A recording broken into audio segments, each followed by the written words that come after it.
সম্মানিত viewers, টিপলদার IT পারি চ্যানেলে নতুন একটি ভিডিওতে আপনাদের স্বাগত জানাচ্ছি।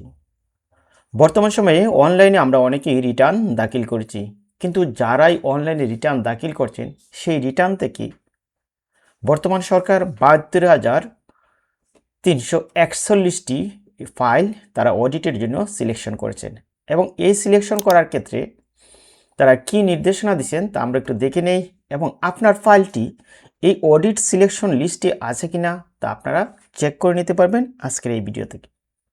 ভয়ের কিছু নেই, যদি আপনার ফাইলটি এই অডিটের জন্য সিলেকশন হয়ে থাকে তাহলে আপনার সমস্ত ডকুমেন্ট সহই আপনার অডিটে সমস্ত কাগজপত্র প্রদর্শন করবেন, তাহলেই আপনার ভয়ের কিছু নেই। কাজেই যে বা যারা যেখান থেকে আপনারা রিটার্ন দাখিল করছেন, আপনার যদি কোনো সঠিক তথ্য থাকে তাহলে কোনো ভয়ের কিছু নেই। আর যাদের তথ্য ভুল আছে, আয় বেশি দেখানো হয়েছে, ট্যাক্স কম দেওয়া হয়েছে কিংবা ভুলভাল রিটার্ন পাওয়া যাবে, তাদের জন্য হয়তো মামলা হবে। তবে মামলা হলেও এতটা ভয় নেই, কারণ এই রিটার্নের মূল উদ্দেশ্য হচ্ছে সরকারকে ট্যাক্স পরিশোধ করা। আপনার উপরে যে পরিমাণ ট্যাক্স সরকার পাবে সেই ট্যাক্স পরিশোধ করলেই আপনি খালাস পেয়ে যাবেন। তাহলে দেখি এখানে কিভাবে এই ৭২,৩৬১টি ফাইল তারা অডিটের জন্য নির্বাচন করেছেন। রাজস্ব আদায়ে গতিশীলতা বৃদ্ধি এবং অডিটের জন্য রিটার্ন নির্বাচনের প্রক্রিয়া সম্পূর্ণ স্বচ্ছ করার লক্ষ্যে জাতীয় রাজস্ব board risk based audit criterion এর ভিত্তিতে সম্পূর্ণ অটোমেটেড পদ্ধতিতে ২০২৩ এবং ২৪ কর বৎসর, তার মানে বোঝা গেছে ২০২৩-২৪ কর বৎসর হলে এর আগের অর্থ বৎসরের জন্য দ্বিতীয় পর্যায়ে ৭২,৩৪১টি রিটার্ন অডিটের জন্য নির্বাচন করা হয়েছে।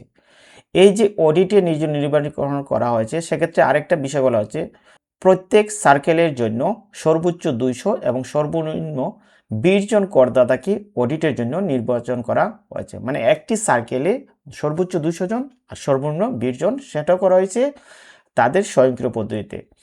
এক্ষেত্রে দেখেন এই যে টিন নাম্বারের তালিকা জাতীয় রাজস্ব বোর্ডের ওয়েবসাইটে দেখতে পারবেন এবং যেসব টিন তারা নির্বাচন করেছেন তা আপনারা আমার এই ভিডিওর ডেসক্রিপশনে থেকেও আপনারা দেখতে পাবেন। এখন কিভাবে দেখবেন, আপনারা যখন এই তালিকাটা পেয়ে যাবেন, আমি একটি লিঙ্ক দিয়ে যাব, তখন এই তালিকায় আপনি আপনার মোবাইল বা কম্পিউটার থেকে কন্ট্রোল অ্যাপ একসাথে টাইপ করবেন, তারপরে আপনি একটা নাম্বার টাইপ করবেন।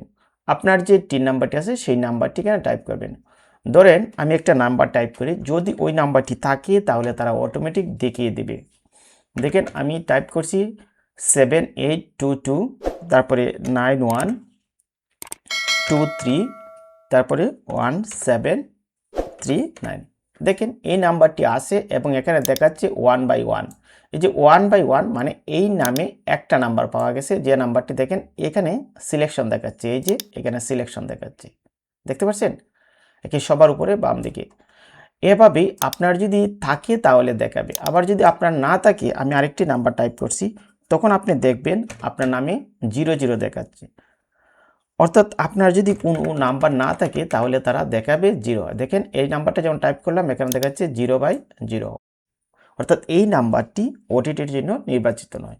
কাজেই আপনার এই তালিকা থেকে আপনি আপনার তালিকাটি দেখতে পারবেন। এখন এই তালিকা দেখার সাথে সাথে দেখেন লেখা আছে ট্যাক্সের জোন বরিশাল, সার্কেল দেখা যাচ্ছে সার্কেল 1, তারপরে ইন্ডিভিজুয়াল এখানেও, তারপরে অ্যাসেসমেন্ট ইয়ার মানে কর বৎসর ইত্যাদি তথ্য আছে। তারপর আপনি সমস্ত ডকুমেন্ট সহ আপনি আপনার কর অফিসে আপনি সত্যতা যাচাইয়ের জন্য প্রমাণ করবেন এবং আপনি এখান থেকে নিষ্পত্তি পেয়ে যাবেন।